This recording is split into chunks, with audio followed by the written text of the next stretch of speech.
अस्सलाम वालेकुम। हम हैं ज़ैनब काज़ी। आज हमारी मेहमान शख्सियत जो हमारे साथ मौजूद है, उनका ताल्लुक़ ऐसे इदारे से है जो कौमी सलामती तहफ़्फ़ुज़ का ज़िम्मेदार है।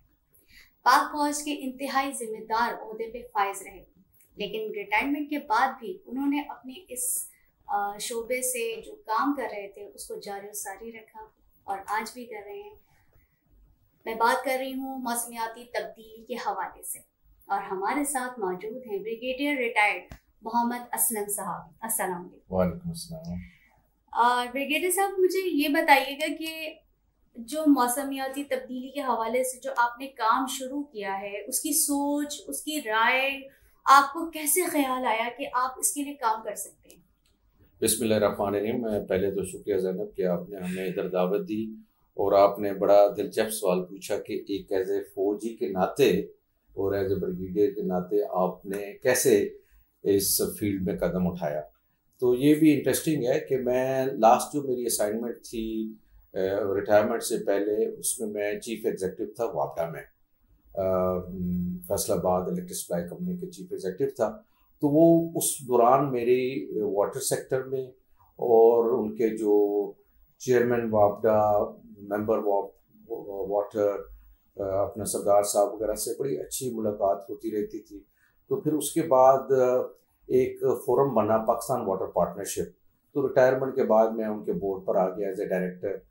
फिर क्योंकि मैं डेरा इस्माइल खान का रहने वाला हूँ, तो जब मैं रिटायरमेंट के बाद अपने इलाके में जाके देखता था तो मुझे बड़ा अफसोस होता था कि पानी के हवाले से, मौसम तब्दीली के हवाले से लोगों को कोई आगाही नहीं है और उनको उनकी फसलों को नुकसान हो रहा है, ड्राउट हो रहा है।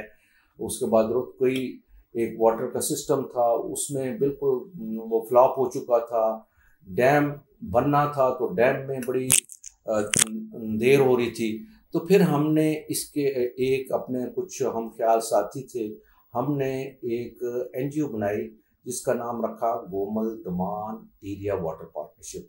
गोमल है दरिया का नाम जो डेरा इस्माइल खान के नज़दीक है, और दमान वो एरिया है जो कि टांक और डेरा इस्माइल खान से, और ये बड़ा ज़रख़ीज़ इलाका था।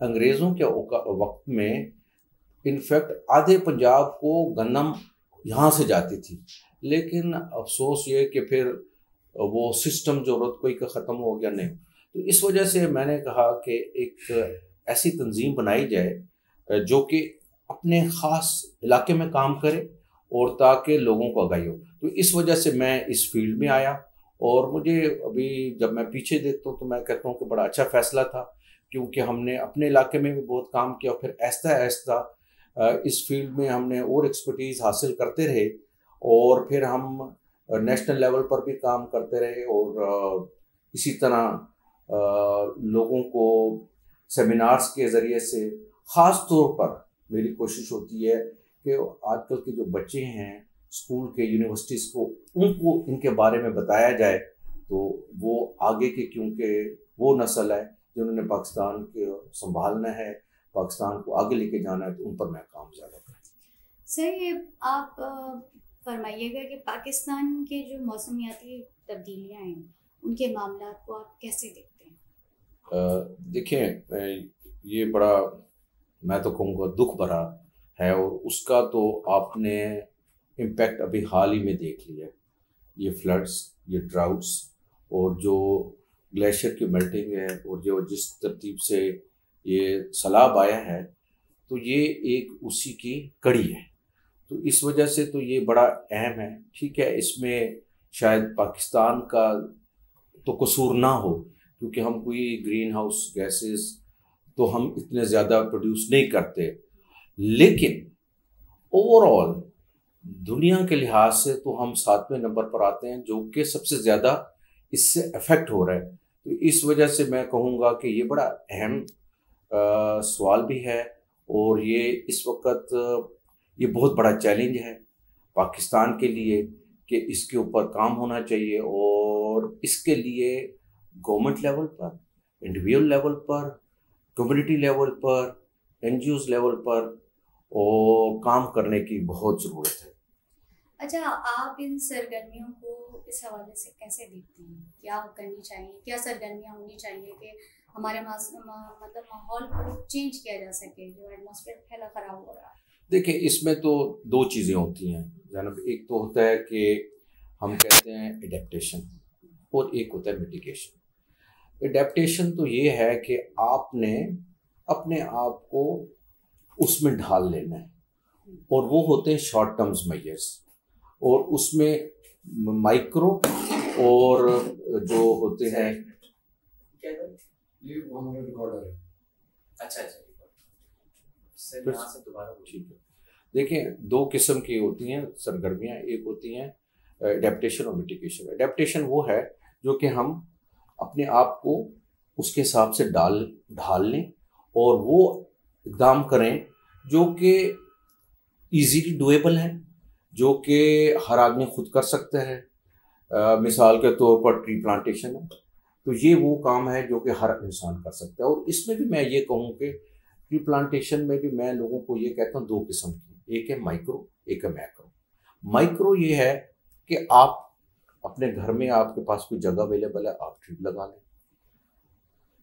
मैक्रो लेवल और बड़े लेवल के ये है कि जो कि कम्युनिटी के बीच में कुछ जगह हैं जहाँ एग्रीकल्चर आजकल नहीं हो रही, उधर फॉरेस्टेशन कर दें। तो ये है मैक्रो लेवल पर।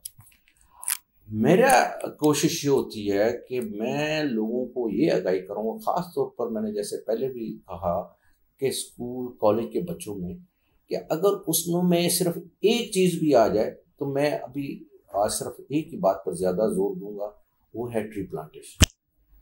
और दरख्त लगाना सबसे आसान है, और मैं ये कहता हूँ दरख्त को मैं कहता हूँ एक मैजिक मशीन है, जिसका कमाल है वो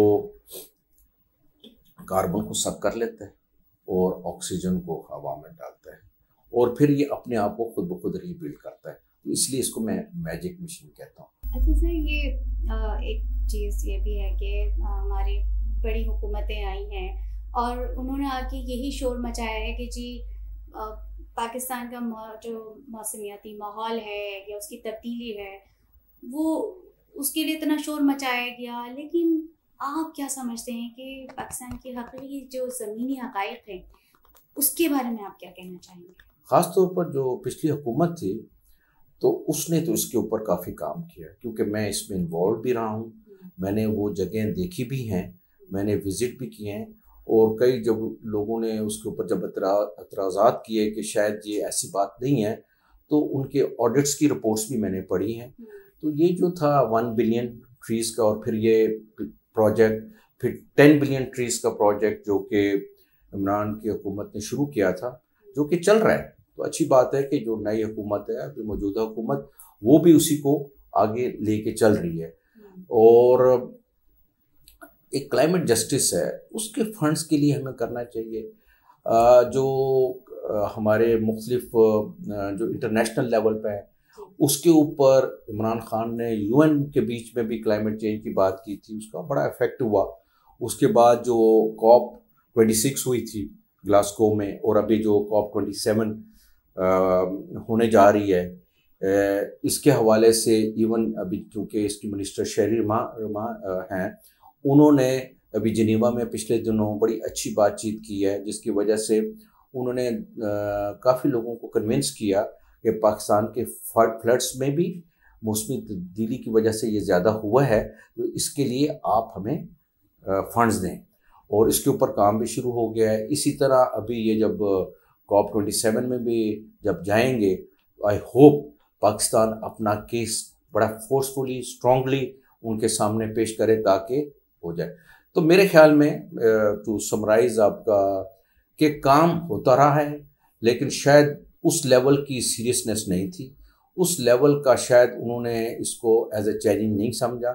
लेकिन ये पिछले कुछ जिस तरह के वाक़यात हुए हैं, ड्राउट्स आए हैं, हीट वेव्स आई हैं, फ्लड्स आए हैं, तो मेरे ख्याल में अभी हुकूमत और उसके अदारों को इस बात की मज़ीद समझ आ गई, और इस पर शायद और सख्ती से और काम भी करेंगे और इसको इम्प्लीमेंट कराएंगे। सर, एक बात और कि आपसे आखिरी सवाल है, और ये है कि एक बड़ा हिस्सा जो हमारे मौसमियाती तब्दीली के हवाले से जो तंजीमें हैं जो ना होने के बराबर हैं, वहाँ पे जो है वो अवार्ड्स बेचे जाते हैं, ख़रीदे जाते हैं। हमारे हुकूमती इदारों के लोग भी वहाँ मौजूद होते हैं मगर कोई कुछ नहीं कहता, सब चुप बैठे होते हैं।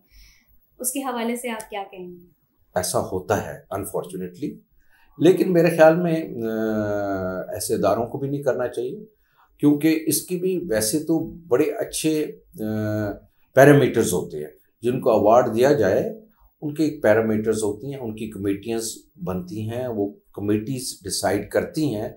बट जैसे देखिए अनफॉर्चुनेटली हमारे मुल्क में जहाँ बाकी अदारों में भी कमज़ोरियाँ हैं, तो मेरे ख्याल में ये ऑर्गेनाइजेशंस भी शायद इसी चीज़ का फ़ायदा लेते हुए उतनी डिलीजेंस नहीं करती जितना कि उनको करना चाहिए और उसके बेसिस पर लोगों को अवार्ड दें।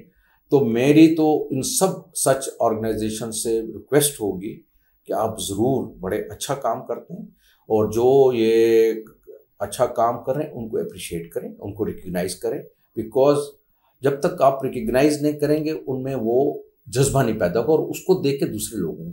But at the same time it should be on merit based, ताकि ये ना समझा जाए कि जी बस हमें अवार्ड तो मिलना ही मिलना है।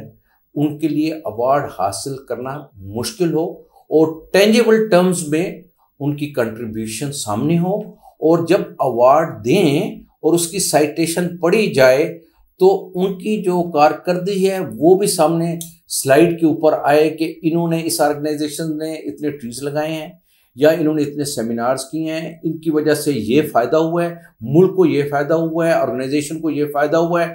तो मेरे ख्याल में अगर ये कर सकें, और जो कि इनको करना चाहिए, तो इंशाल्लाह मुझे उम्मीद है कि इस अवार्ड्स को और हकीकती मैं कहता हूँ रंग मिल जाएगा और लोग भी मुतमईन होंगे, और जिसको अवार्ड मिला है उसको भी हकीकी खुशी होगी कि देखिए ये मैंने काम किया है जिसकी वजह से मुझे अवार्ड मिला। बिल्कुल, ये बात बिल्कुल ठीक है। अगर हमने अपने माहौल को चेंज करना है, अपने एनवायरनमेंट को चेंज करना है, तो हमें थोड़ी सी मेहनत करनी पड़ेगी, हमें दरख्त लगाने पड़ेंगे। जैसे सर ने कहा कि हमारे बच्चों के लिए, हमारे आगे मुस्तकबिल के लिए, हमारे पाकिस्तान के लिए माहौलियात को चेंज करना है तो हमें मेहनत करनी है। जो जिस तरीके से इनकी काविश है इस तरह हमारी भी थोड़ी सी काविश होनी चाहिए, थोड़ी सी हमारी भी मेहनत होनी चाहिए, हमारा भी इंटरनेट होना चाहिए। और हम अपनी हुकूमत, कोई भी हुकूमत आए, हम अपनी हर हुकूमत को यही एक मैसेज देना चाहेंगे कि अगर आप हुकूमत में आ रहे हैं तो बिजली हो, पानी हो, गैस हो, कोई भी इशूज़ हो, उसके साथ आप ये इशू भी ज़रूर उठाएं कि हमें दरख्त लगाने हैं, अपने माहौल को हरा करना है।